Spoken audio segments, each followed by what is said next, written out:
Greetings, everyone. This is Rock and Roll Spot Convention with the Weekly Comic Book Roundup. We've got a decently sized haul of Marvel Image books this week, so let's get started. But first off, we've got a something to get out of the way. Last week, Dime Distributors kind of dropped the ball, and so the vast majority of this week's Marvel Image books are actually from last week and the week before. So, yeah. Especially with the Image books. But, let's get started. Starting with NYX number 6. So, our merry New York mutants have thwarted the plan of Empath. And they're going to relax. And what better way to relax than the New York Dazzler date?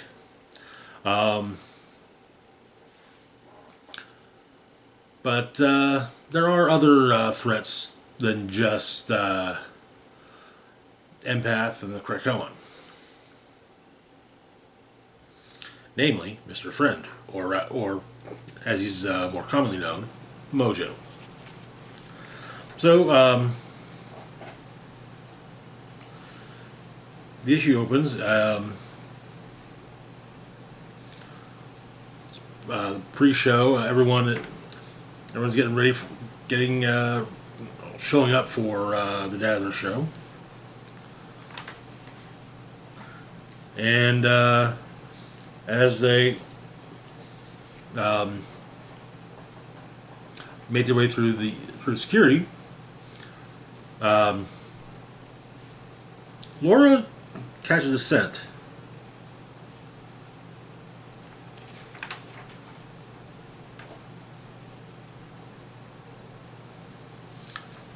Local,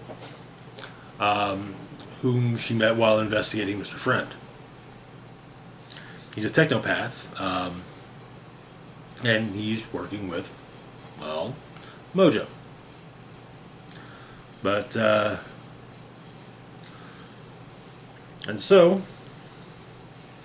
everybody suits up. Everybody, well, doesn't suit up. Well, Kamala puts on her mask to preserve her secret identity, and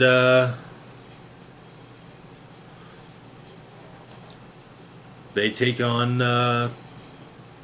Local. Though, Sophie and Anole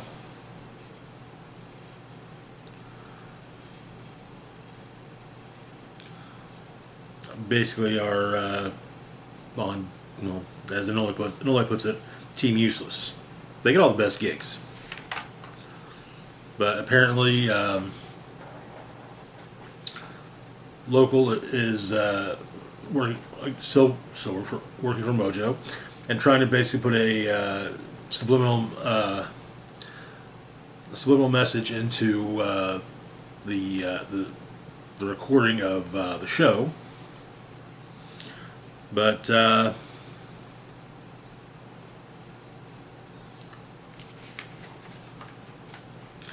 Laura manages to talk Local, seemingly talk Local out of it. However, Mr. Mojo takes control of Local and starts to execute the plan, making it not just the recording, but also just the live show, affecting the live show. But he's stopped by a surprising ally to the X-Men, Wind Dancer, Wolverine, Laura's oldest friend, who has been dead for quite some time.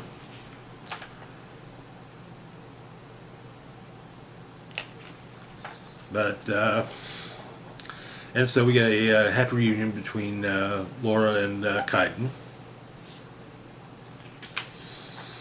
and so Laura skips the show to catch up with Kaiden, and while Mojo was stopped, Local was on the run, and well,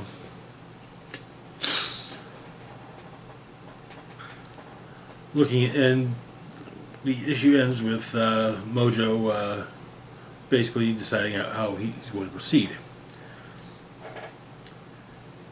Explaining that musical episodes are a tacky grab for ratings. For a show to get 8 seasons, you need far more mature plot lines. The audience is happy. Their little characters holding hands. How sweet.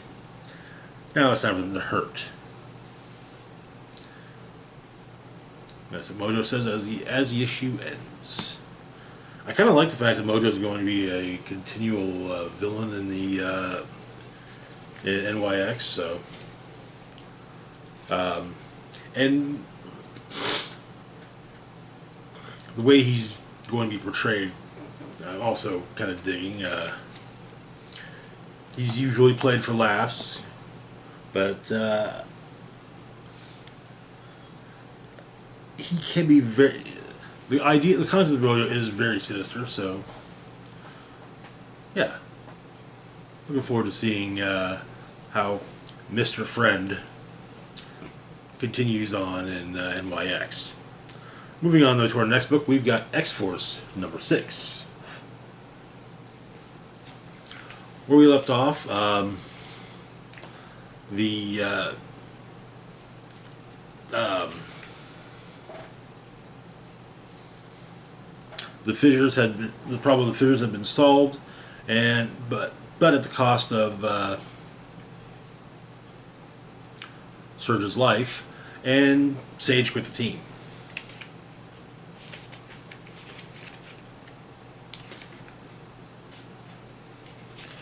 So, the issue begins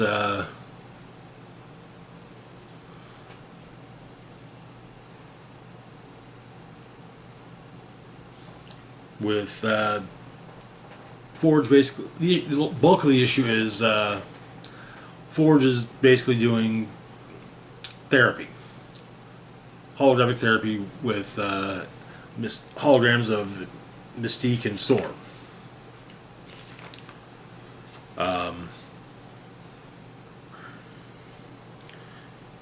But there have been more fissures. One in the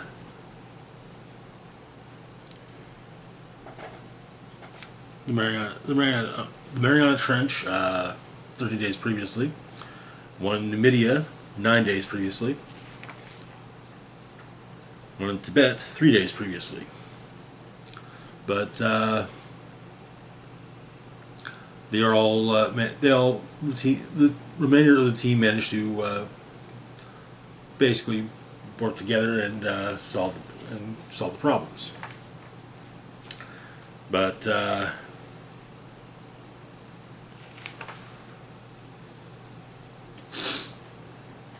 Sage has managed to hack Forge's the Blackbird programming, and she talks with Forge from his home. But she's been doing some digging, and it seems that there was a person at every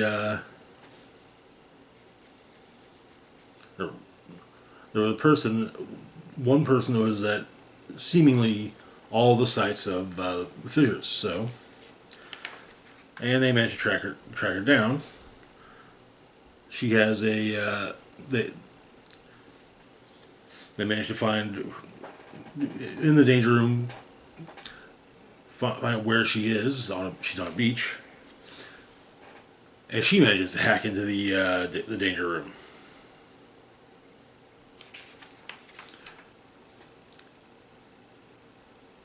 And La Diabla is the nom de crime of this particular woman.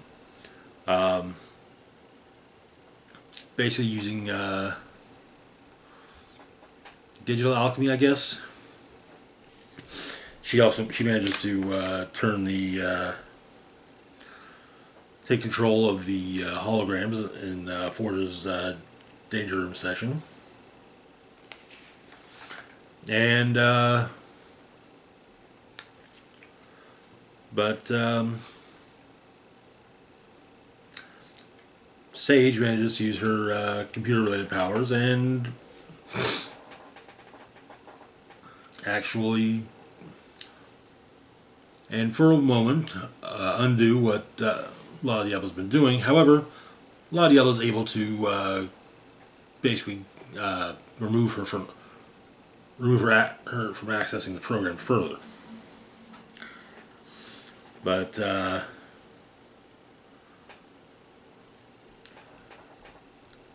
Forge ends up recovering control of his basic Danger Room session, and at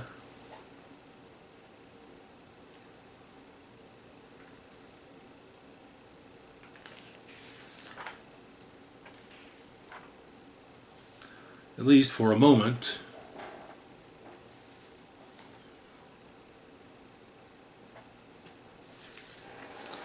retain control. However, the team telepaths, Captain Britain and Rachel Summers, seem to be in a telepathic trance. And that is where the issue ends. Interesting.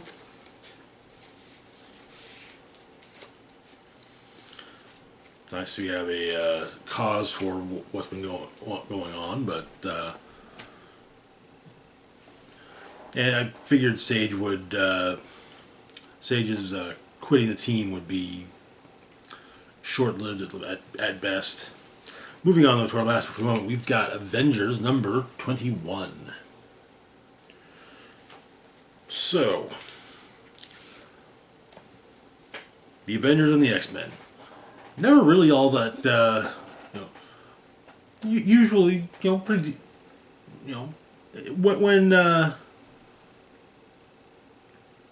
when things go, when shit hits the fan, usually they're allies. I mean, there was that time that where there was a literally publicized event, actually publicized events in the comics with the Avengers and the X-Men fighting, but well, yeah. Anywho, and now with Avengers having the same writer as X-Men, well, how better to have, well,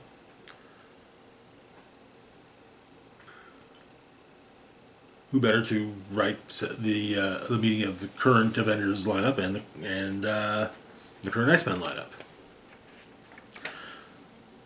So, the Avengers arrive at the factory. The X-Men are waiting.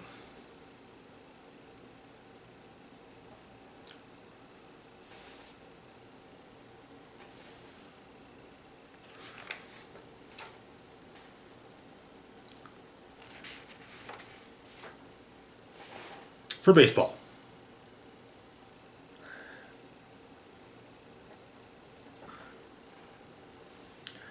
And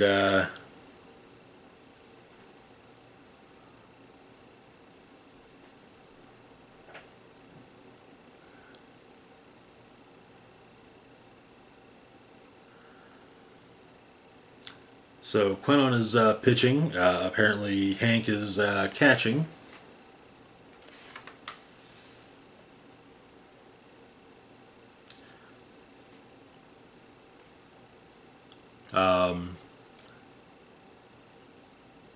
Kane can't really tell where Kane is, what position Kane's playing.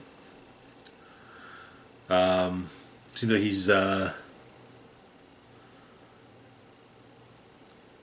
he's also pitching, and pitches Iron Man.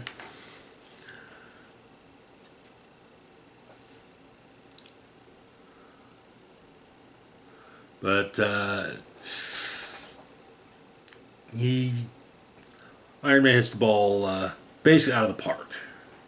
But in part because, well, it's their last it's their last ball, and kids like playing baseball.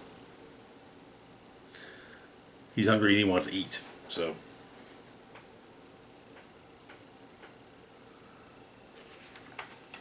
but Glob has cooked a feast for the two teams.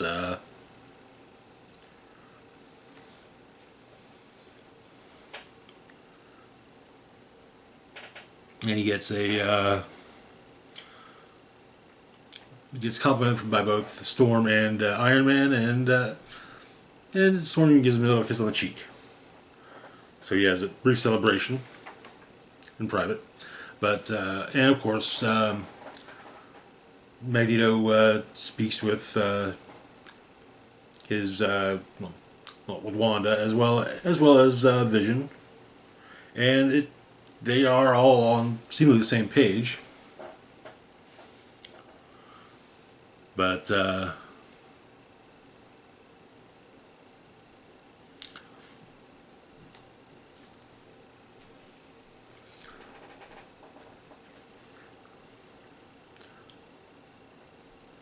Quentin tries to continuously tries to stir the pot.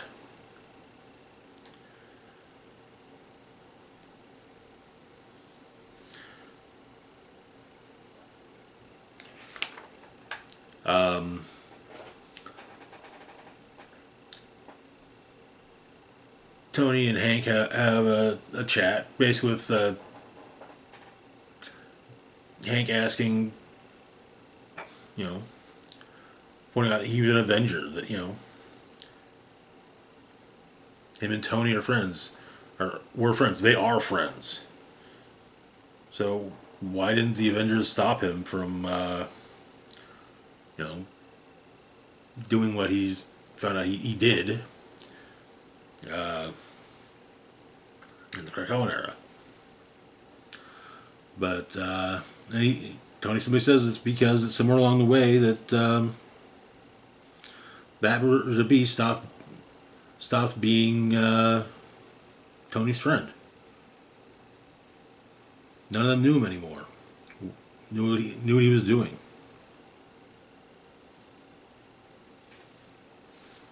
But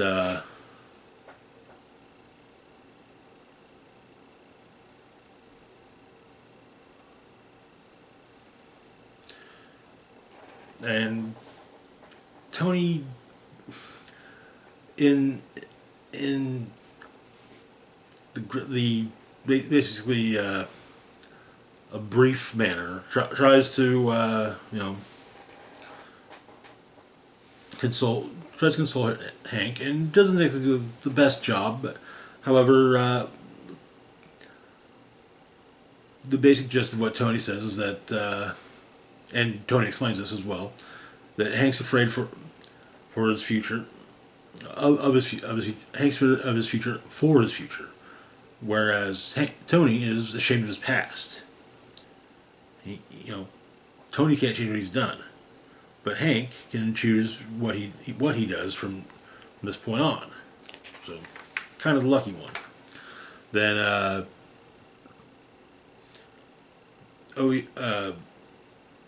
Temper and Storm have a chat with Temper asking if Storm still believes believes in Xavier's dream. And Storm thinks for a moment and says that she does. But she believes that in Xavier's dream the same way that Captain America believes in America. Not for what it is, but for what it could be, what it should be, what it needs to be. And the issue ends with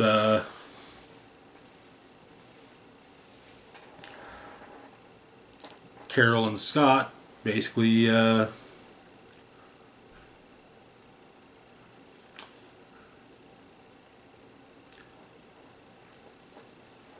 decide that, yeah, The X-Men and the Avengers are on the same side. It's not going to be Avengers versus X-Men anymore. It's going to be Avengers and X-Men. As it always should have been. And that is where the issue ends. I do hope that means that the Avengers might deal more with problems facing mutants in general. I mean, Storm being on the team will help that, so we'll see. But anyways, that's going to do it for now. As always, feel free to like, share, and subscribe. Links to my Facebook, Blue Sky, Instagram, Mastodon, Twitter, Patreon, and PayPal can be found in the description box down below. Big shout out to Patreon patron Redman's Penis. Thank you so much for your support. It is greatly appreciated. This is Rock and Roll Spock signing off saying, live long and rock hard.